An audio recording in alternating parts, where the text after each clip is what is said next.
કે આ લોકો એવા એકાઉન્ટ બનાવે છે જે કોઈ બીજા ગરીબ વ્યક્તિ હોય, કોઈ અભણ વ્યક્તિ હોય, એના ડોક્યુમેન્ટ્સ મેળવીને એના નામથી એકાઉન્ટ બનાવી લે અને એના એકાઉન્ટમાં ફ્રોડના પૈસા, અલગ અલગ જે પ્રકારના ફ્રોડ હોય, ઇન્વેસ્ટમેન્ટ ફ્રોડ હોય કે તમારા ડિજિટલ અરેસ્ટનો ફ્રોડ હોય, કોઈ ફોરેક્સનો ફ્રોડ હોય, જોબ ફ્રોડ હોય, કોઈ પણ પ્રકારના પૈસા, ફ્રોડના પૈસા એકાઉન્ટમાં નાખે અને એકાઉન્ટ હોલ્ડર પાસેથી આ લોકો કિટ જો હોય છે એના ક્રેડિટ કાર્ડ વગેરે એટીએમ કાર્ડ લઈ લેતા હોય છે અને અલગ અલગ જગ્યાએથી પૈસા આ લોકો જો નિકાળી લેતા હોય બેંકથી.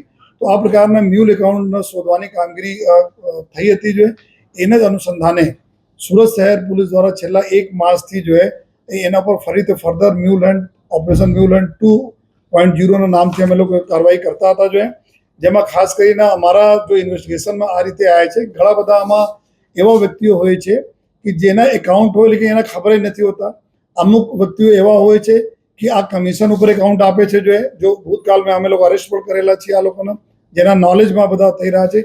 અમુક એવા હોય છે કે આ લોકો જો એકાઉન્ટ લઈ લે છે લેકિન બીજાને આપે છે, કોઈ લોન અપાઈ દઈશ તમે, તમારા સરકારી લોન મળશે એના હિસાબથી આ લોકો આપી દેતા હોય અને એમાં આ લોકો ફ્રોડ કરતા હોય.